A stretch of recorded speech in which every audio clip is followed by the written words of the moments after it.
અને હવે વાત કરીએ કર્ણાટકની. કર્ણાટકના બેંગલુરુમાં વિધાનસભા ચૂંટણીના પ્રચારમાં ભારતીય જનતા પાર્ટીએ પોતાની તમામ તાકાત લગાવી દીધી. વડાપ્રધાન નરેન્દ્ર મોદી આજે બેંગલુરુમાં મેગા રોડ શો કર્યો હતો અને આ રોડ શો 26 કિલોમીટર હતો, જેમાં 8 જેટલી વિધાનસભાના મત વિસ્તારોને આવરી લેવામાં આવ્યા. આ રોડ શો દરમિયાન અનેક વ્યક્તિઓ હાજર, મોટી સંખ્યામાં લોકો હાજર રહ્યા હતા અને ખાસ કરીને એક વ્યક્તિ બજરંગબલીના વેશમાં પણ અહીં દેખાયા હતા. તો બીજી તરફ રોડની બંને બાજુએ મોટી સંખ્યામાં લોકો ઉમટી પડ્યા હતા અને મોદીના નારા લગાવી વડાપ્રધાનનું ફૂલોથી સ્વાગત પણ કરવામાં આવ્યું હતું. તો બીજી બાજુ કર્ણાટકમાં જ્યારે 10 મેના રોજ વિધાનસભાની ચૂંટણી યોજાનાર છે, તેવા સમયે રાહુલ અને પ્રિયંકા ગાંધી પણ બેંગલુરુ પહોંચ્યા હતા. રાહુલે આનેકલ ખાતે એક સભાને સંબોધન કર્યું હતું અને પીએમના રોડ શો પર સીધી ટિપ્પણી પણ કરી હતી. રાહુલ ગાંધીએ કહ્યું હતું કે શું તમે મોદીજીનો રોડ શો જોયો છે? તેઓ પોતે કારમાં સવાર થાય છે અને બીજા લોકોને ચાલવું પડે છે. રાહુલે આ નિવેદન એટલા માટે પણ આપ્યું હતું કારણ કે કર્ણાટકના મોટા નેતાઓ જેમાં કે યેદુરપ્પા અને બોમાઈ મોદીના રોડ શોમાં નહોતા દેખાયા. આ સાથે રાહુલ ગાંધીએ કહ્યું હતું કે અમે દરેક રોડ શો અને રેલીમાં અમારા તમામ નેતાઓને સંપૂર્ણ સન્માન આપીએ છીએ. આમ જે રીતે એક બાજુ કર્ણાટકની વિધાનસભાની ચૂંટણીઓ હવે પૂરજોશમાં અને ગણતરીના દિવસો બાકી રહ્યા છે પ્રચાર પ્રસારના, તેવામાં બંને પક્ષો અને જે કર્ણાટકના તમામ પક્ષો છે તે પૂરજોશમાં લાગી ચૂક્યા છે પ્રચાર પ્રસાર કરવા માટે.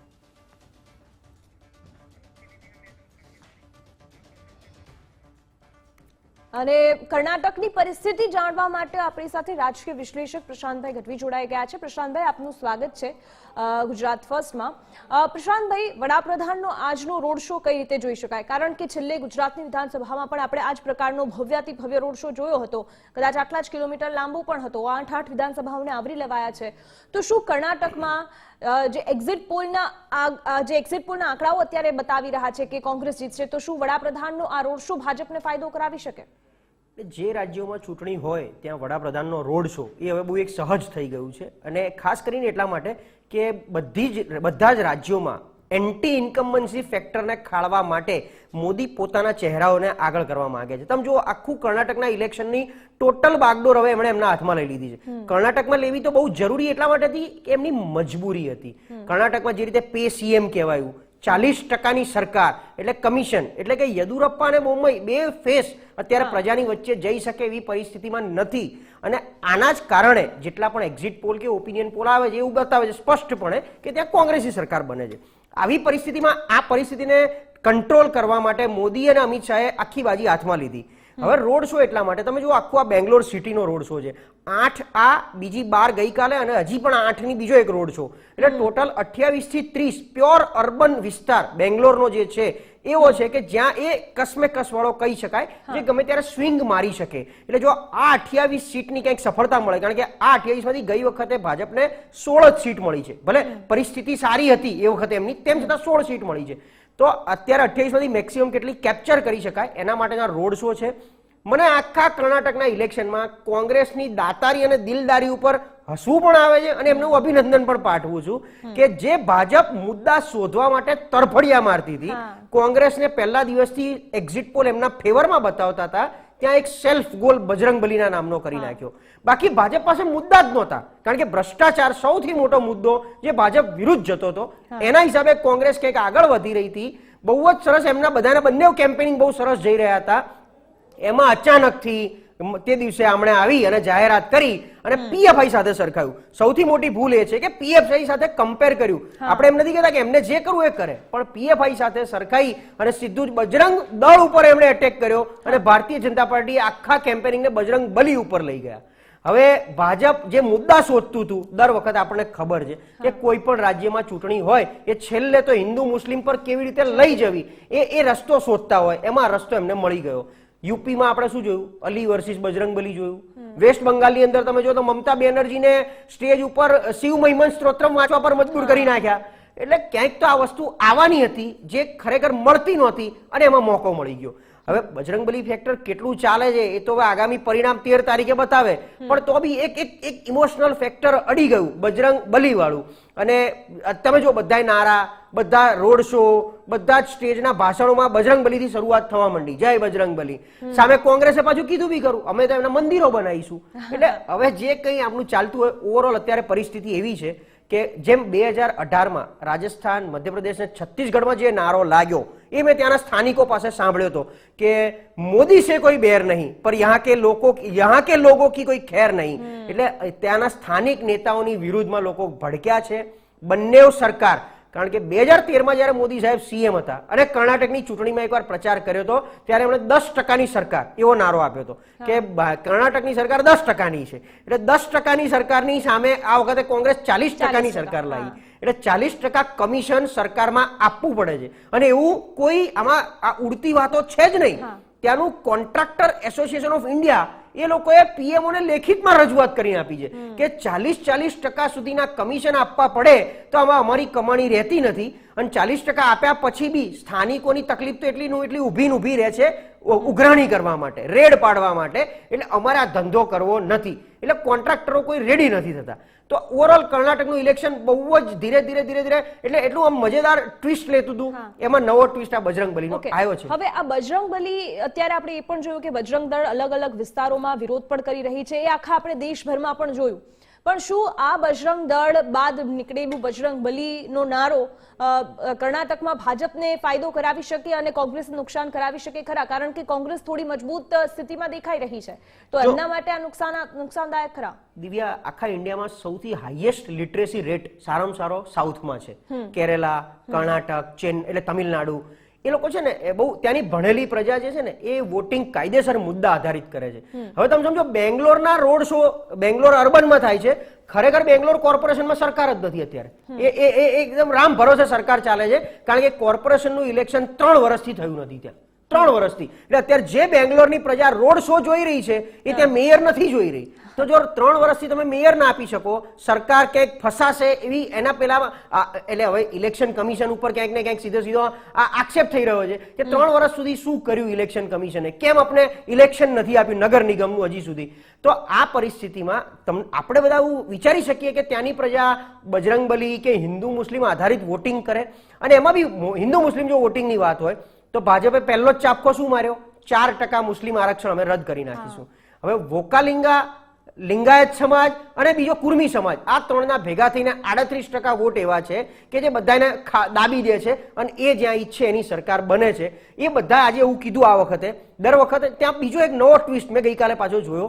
ત્યાં મઠ બહુ બધા છે. જેમ આપણે યોગી આદિત્યનાથ જે મઠમાંથી આવે છે એમ ત્યાં બીજા બહુ મઠાધીશ જે લોકો છે એ બહુ ઇન્ફ્લુઅન્સ કરે છે વોટર્સને. એટલે લગભગ 260 થી વધારે મઠાધીશોએ ક્યાંક ને ક્યાંક રજૂઆત કરી વોકાલિંગા માટે, લિંગાયત સમાજ માટે. એ બધાનો ઝુકાવ ક્યાંક ને ક્યાંક આ વખતે કોંગ્રેસ તરફી આવ્યો છે. એટલા માટે એક્ઝિટ પોલ સ્પષ્ટ બહુમતી. બાકી કર્ણાટકમાં ક્યારે સ્પષ્ટ બહુમતી? કારણ કે જેડીએસ, આ બધાની વચ્ચે બધું જેડીએસ એક એવું ફેક્ટર છે કે જે સરકાર પડ્યા પછી 2018માં એમની સરકાર બની અને કોંગ્રેસે કામ ના કરવા દીધું, ભાજપે એમના ધારાસભ્યો તોડી નાખ્યા. પછી એવું લાગતું હતું કે હવે જેડીએસ મરી ગયું અને પાછું ઊભું નહીં થાય. પણ એક 8 મહિના પહેલા કુમારસ્વામી લગભગ ત્યાંના 4,500 ગામડા, જેમનો ખાસ મૈસૂર, ઓલ્ડ મૈસૂર બેલ્ટ કહેવાય છે એ, અને બીજો કર્ણાટક વાળો એ બેંગ્લોર વાળો બેલ્ટ, એમાં એમણે ફરી અને મિશન 123નો નારો આપ્યો કે જેડીએસ 123 સીટ સાથે જીતશે. હવે અમે એવું પૂછ્યું કે કેમ 123? એના મૂળમાં જયારે ઉતર્યા ત્યારે કુમારસ્વામીએ બહુ સરસ વાત કરી કે 123 એટલા માટે કે મેં પંચરત્ન એક સ્કીમ લોન્ચ કરી. પંચરત્ન એટલે જેવી રીતે માણસ મૃત્યુ પામે અને એનો આત્મા પંચ મહાભૂત તત્વોમાં વિલીન થાય, એ પંચ મહાભૂત તત્વો એટલે માણસ જ્યારે જીવતો હોય તો એને કયા 5 રત્નો જોઈએ જીવવા માટે? હવા, પાણી, ખોરાક જેમ આપણે કહીએ ને એવી રીતે જો રાજ્યની અંદર એને શું જોઈએ? શિક્ષણ જોઈએ, એને આરોગ્ય જોઈએ, એને પાણી જોઈએ, એની સમાજ વ્યવસ્થા જોઈએ. આવા 5 રત્નોનું મિશન લઈ 4,500 ગામડા ફર્યા. અને એટલા માટે એમને એવો કોન્ફિડન્સ છે કે અમે સિંગલ મેજોરિટીથી આ વખતે જીતી રહ્યા છીએ. અને 123 સીટ અમારે વધારે જોઈતી જ નથી. જે લોકો 150 કહે છે, કોઈક 175 કહે છે, અમારે તો 123 જોઈએ. હવે જેડીએસ કેટલું સાયલેન્ટલી આની અંદર કામ કરે છે, કેટલું સારી રીતે બહાર નીકળે છે, એ એક બહુ મોટો મુદ્દો છે. કોંગ્રેસ અત્યારે ઓપિનિયન પોલ 115-120 સીટ દેખાડે છે અને બાકી તો ખબર જ છે કે સરકાર માનો ગમે તેની બની જાય, વર્ષ પછી ભાજપની જ બનવાની છે, પાછી એવી આશંકા આખો દેશ બધી જગ્યાએ રહેવાની છે. પણ હા પ્રશાંતભાઈ, સવાલ એ પણ થાય કે આ પહેલા પણ આપણે જોયું છે કે સરકાર ગમે એની હોય ગમે ત્યારે ભાજપની થઈ જ શકે છે. મહારાષ્ટ્રમાં પણ જોયું, ખુદ કર્ણાટકમાં પણ આપણે ગયા વખતે જોયું જ છે કે ભાજપ જ હતું કે જેની પાસે કદાચ બહુમત તો ના કહી શકાય પણ સૌથી વધારે સીટ હતી, અને છતાં પણ કોંગ્રેસ અને જેડીએસ સાથે આવી, કોંગ્રેસ બનાવી અને પછી પાછી ભાજપે સરકાર બનાવી લીધી. પણ જેમ આપણે ગુજરાતમાં જોયું, કારણ કે ગુજરાતમાં પણ બધા એવું કહેતા હતા કે આ વખત એન્ટી ઇન્કમ્બન્સી છે અને જે સીટો ગયા વર્ષે આવી હતી એનાથી પણ થોડી વધારે, એટલે ગણતરીના આંકડાઓ વધારે આવી શકે, પરંતુ છતાં પણ આપણે જોયું કે 156 જેવી સીટો આવી છે.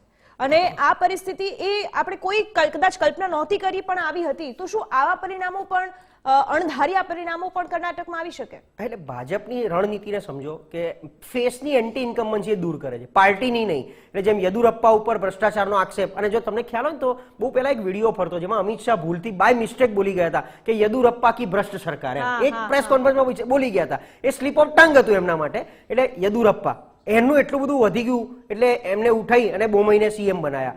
એ 5 વર્ષની અંદર 3 સીએમ, અને ભૂતકાળ તમે જોઈ લો તો દરેક પાર્ટીએ 5 વર્ષમાં 2 થી 3 સીએમ બદલ્યા છે.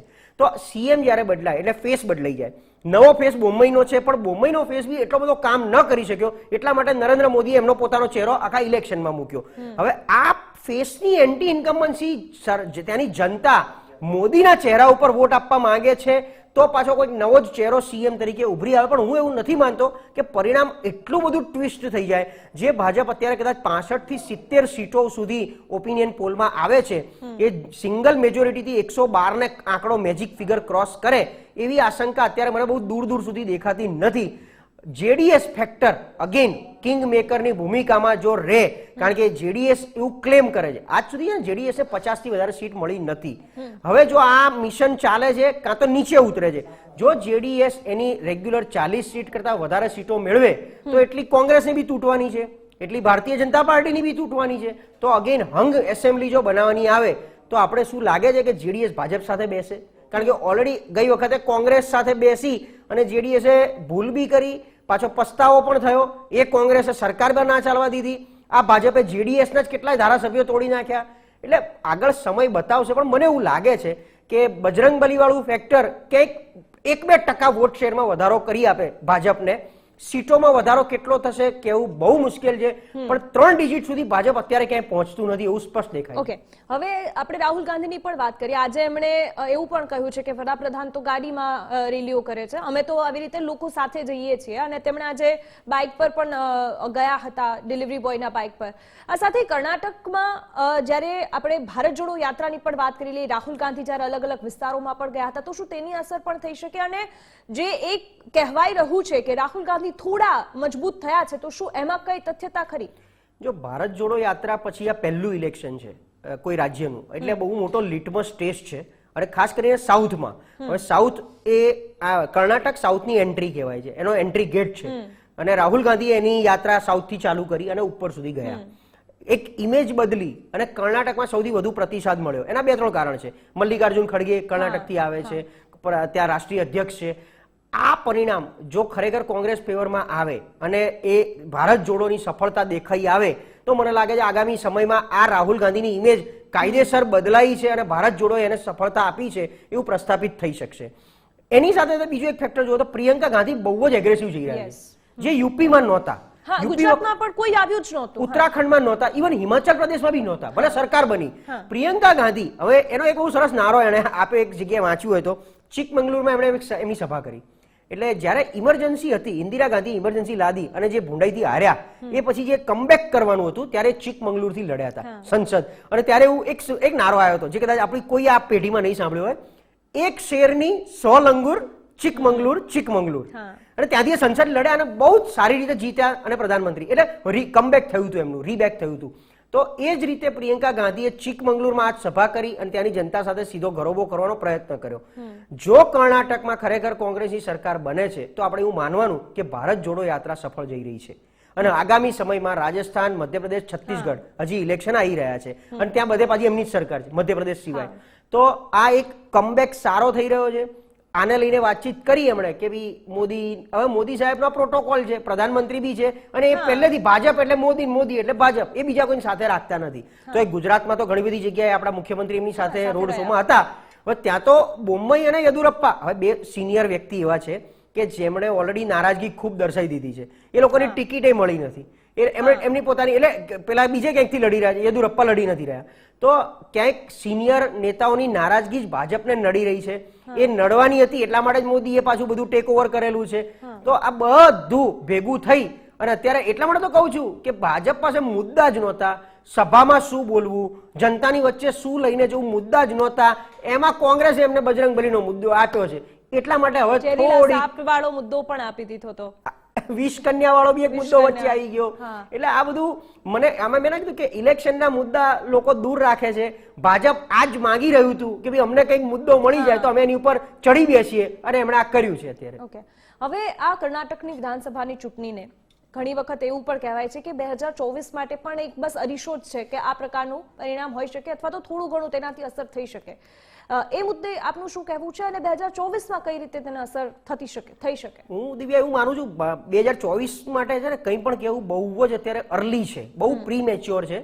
એ આપણે જૂન જુલાઈ અથવા તો રાજસ્થાન પછી, કારણ કે છે ને આમ જોવા જવા કર્ણાટકની ચૂંટણી છે, સાઉથનું સ્ટેટ છે. સાઉથમાં બધે ભાજપ એટલું બધું ફેલાયેલું નથી, જે છે ઉપર ફેલાયેલું છે. અને ઉપરની ટોટલ ભેગી કરો તો 225 જેટલી સીટો છે. ગુજરાત, રાજસ્થાન, મધ્યપ્રદેશ, છત્તીસગઢ, જમ્મુ કાશ્મીરથી ઉત્તરાખંડ અને ખાસ કરીને યુપી જો તમે લઈ લો તો ત્યાં ભાજપ સ્ટ્રોંગ છે ને હજી એ સ્ટ્રોંગ રહેવાનું છે. આપણે ગુજરાતમાં બેઠા છીએ, તને ભરોસો છે? એ મારો પ્રશ્ન તને છે, તને ભરોસો છે કે આ વખત 26 માંથી એક બી સીટ કોંગ્રેસને હજી દેખાઈ રહ્યું આપણા પ્રમાણે? નથી લાગતું. કેમ કે ગયા વર્ષે પણ આપણે એ વિચાર્યું હતું લોકસભામાં કે એકાદી બે જતી રહેશે, જશે, પણ નથી ગઈ. છેલ્લા દિવસ સુધી દિવ્યા આપણે તો ચર્ચામાં હતા, છેલ્લા દિવસ સુધી 5 સીટો દેખાતી હતી કોંગ્રેસ કે 21-5 અને આપણે વિચારતા હતા કે આ 5 તો એટલીસ્ટ જશે અને એમાં ચહેરાઓ પણ સારા હતા. રાજસ્થાનમાં સરકાર કોંગ્રેસની વિધાનસભામાં તો એ લોકસભામાં એક બી સીટ નહીં. મધ્યપ્રદેશમાં 29 માંથી 21 સીટ એમની પાસે નહીં, એક જ સીટ આવી મધ્યપ્રદેશમાં. છત્તીસગઢમાં 11 માંથી 10 સીટ ભાજપ પાસે છે. એટલે કર્ણાટકની એક જ ચૂંટણીથી આપણે અત્યારે 2024 ને હું એવું માનું છું કોઈ રીતે આંકી ન શકાય. હજી સમય બહુ અઘરો છે. આગળ જતા ખબર પડે કે લોકો, કારણ કે વિપક્ષ એકજૂટ કેવો થાય છે, લોકો વચ્ચે કેવી રીતે શું મુદ્દા લઈને જાય છે. જે મુદ્દા વિપક્ષ ઉછાળે છે એને સરકાર દાબી દે છે. નહીતર અદાણીનો મુદ્દો ખરેખર એવો કહી શકાય. બીજા બધા મુદ્દા, પેપર લીક થી માંડી બીજા ઘણા બધા મુદ્દા, બેરોજગારી, ભ્રષ્ટાચાર, આ તે, પણ કોઈ મુદ્દો પ્રજાની વચ્ચે હજી સુધી આવતો નથી કે જે સીધો લોકસભાને અસર કરે. એટલે એના માટે બહુ પ્રીમેચ્યોર છે. ઓકે, હવે આપણે જેમ પહેલા તમે વાત કરી કે જ્યારે ચૂંટણી મતદાન ખૂબ નજીક હોય ત્યારે કદાચ ધર્મની વાતો ખૂબ વધારે થતી હોય છે. તો શું કર્ણાટકની જનતા પણ એ જ રીતે વોટ આપે છે? કારણ કે આપણે અલગ અલગ રાજ્યોમાં જોયું છે પરિસ્થિતિમાં કે જ્યારે ધર્મની વાત આવે ત્યારે વોટિંગ થોડું ઘણું ફેરબદલ થતું હોય છે. તો કર્ણાટકની જનતા કઈ રીતે વોટ આપતી હોય છે, એનું કઈ રીતનું હોય છે? એટલે ત્યાં સામાજિક જે ધ્રુવીકરણ છે ને, જે મેં કીધું વોકાલિંગા, લિંગાયત સમાજ ને કુર્મી સમાજ, આ 3 મેજર ફેક્ટર છે. અને બીજો મુસ્લિમ સમાજ. હવે મુસ્લિમો વિશે તો ઓલરેડી ભાજપે એવું કીધું અમે એનું અનામત દૂર કરશું, એટલે એ તો એક તરફી જાય. પણ એક તરફીમાં કોંગ્રેસ કે જેડીએસ એ અત્યારે કોઈ બહુ પિક્ચર બહાર આવતું નથી.